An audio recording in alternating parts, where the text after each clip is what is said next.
conosco ele, o nosso consultor na área de geriatria, doutor Arnaldo Viegas. Doutor Arnaldo, seja bem-vindo ao programa Estação Saúde e as suas considerações iniciais ao nosso público. Obrigado, Júnior. Eu quero agradecer aqui o convite e reiterar ao grande público, assistente da TV Márcio, os telespectadores, a nossa alegria de esclarecer alguns aspectos desta doença que tanto aflige os mais idosos. Pois é, e o assunto hoje é Alzheimer. Lembrando que você não está imune a essa doença. E você que tem 55, 60, caminhando para uma idade mais avançada, você não está imune. E nós vamos conhecer melhor como tudo isso se forma, né, essa doença que atinge principalmente os neurônios, as células nervosas, mas ele vai explicar melhor como especialista na área de geriatria. E finalmente, doutor, nos fale um pouco sobre Alzheimer. Bom, a doença de Alzheimer já é conhecida há 106 anos. Ela foi descoberta pelo cientista Alois Alzheimer, na Alemanha, em 1906. Até hoje, nós estamos lutando contra essa doença, com o objetivo de alcançar a cura, mas nesses 106 anos tivemos grande evolução nos tratamentos, nos procedimentos, no apoio, na evolução de diagnóstico, nas imagens, na tecnologia, mas infelizmente ainda não alcançamos a cura. Pois é, e é uma doença lenta e fatal. Ela vai degenerando, segundo algumas informações, inclusive ele vai confirmar isso, que vai degenerando os neurônios. É isso mesmo? Ela tem uma evolução lenta e inclusive existem várias fases dessa doença? Exatamente. A doença de Alzheimer, ela pode iniciar, é uma demência primária. Quer dizer, ela não é consequência de outro sistema, nem circulatório, como é no caso da aterosclerose, que por falta de sangue no cérebro a pessoa vai ficando demente também. Alzheimer é primária. Ela é desenvolvida no próprio cérebro.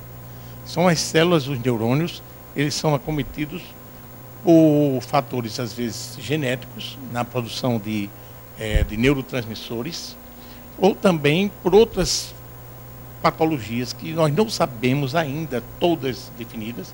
Hoje a maior teoria é a teoria genética, embora que hajam outras, inclusive grandes traumas, mas o maior risco é envelhecer. Se supõe que uma pessoa de até os 60 anos seja essa faixa de 5% dos idosos com mais de 60 anos. Mas a partir dos 80, 90, isso triplica e quadruplica, chegando até mais da metade, ou 60% dos idosos acima de 80 anos, sofrendo do mal de Alzheimer.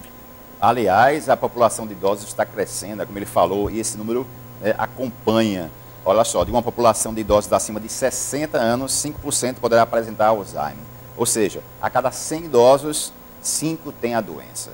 Por falar nisso, a atriz Irene Havashi teve a sua mãe, inclusive, com esse problema, essa doença, e fez uma campanha pela Abraz. Vamos ver a mensagem de Irene Havashi na tela do Estação Saúde.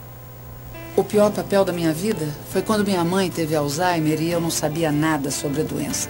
Aí eu perdi muito tempo em procurar a ajuda correta. E tempo é uma coisa que o portador da doença de Alzheimer não pode perder. Por isso, se você ou alguém próximo tiver mais de 60 anos e apresentar lapsos de memória significativos, procure logo um médico. Faça seu papel. Cuide bem de quem precisa de você. Uma campanha Abraz Saúde Brasil. Pois é, uma campanha fantástica e ela teve na família, inclusive, a mãe dela com a doença de Alzheimer. Agora, é como ela falou, os sinais, né?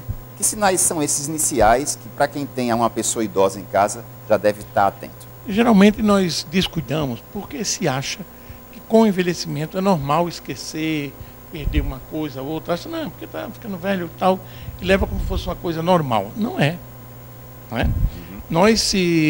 Os nossos neurônios, nós vamos perder neurônios ao longo da vida, até às vezes 50, 100 mil neurônios por dia. Mas como temos bilhões, se nós continuarmos perdendo dentro de uma taxa razoável, nós só iríamos ter sinal de demência aos 100, mais de 100 anos. Então as pessoas que antes desse prazo, a partir dos 60 anos ou dos 50 às vezes, começam a esquecer, principalmente o nome de família, de pessoas da família, não é? Coisas que são muito reconhecíveis, o nome de um neto, de um filho, trocar nomes, né? Vai buscar uma coisa num canto, chega lá, vai buscar uma coisa na geladeira, chega lá, não sabe o que foi buscar, volta para aquele canto para ir buscar de novo, fecha uma porta 2, 3, 4 vezes, vai verificar. Isso pode ser toque também, mas em Alzheimer também acontece.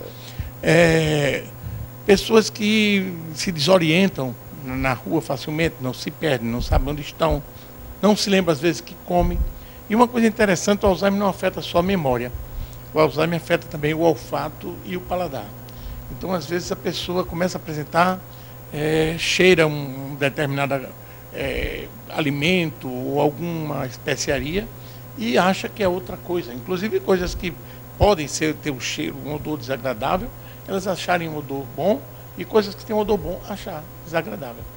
Então, essas coisas tem que estar atento aí, tem que estar atento aos familiares e tudo, né? A pessoa repetir frases, contar uma história várias vezes. Então, tudo isso tem que estar atento, né? E na fase final do Alzheimer é uma fase gravíssima. Então, são pessoas que ficam geralmente acamadas, atingem alto risco, têm dificuldade de deglutir, alto risco de broncoaspiração e às vezes precisam de cuidados de home care, né? São internadas em home care. Hoje existe esse aparato com técnicos especializados, visitas médicas, assistência de nutrólogos, de psicólogos, de fonoaudiólogos, de fisioterapeutas, de médicos, para que essa pessoa tenha maior conforto no desenrolar da doença. O telefone do Hospital Residencial já está aparecendo na tela, que é o 3244-3348. Doutor, para encerrar o nosso bloco e a gente ver realmente, assistir o vídeo nesse caso, são duas perguntas que eu vou congelar praticamente em uma só. É mais comum, no caso, em homens ou em mulheres? E essa questão que o senhor falou chamou bem a atenção, o suporte social, ou seja, esse apoio da família, inclusive envolver até os vizinhos e os familiares, porque há o isolamento, é isso mesmo? É isso sim. E no caso existe predileção para homem ou mulher? Há uma certa tendência maior nas mulheres. Porém, hoje, os homens também são muito acometidos. O que poderia estar vendo é uma falha de diagnóstico.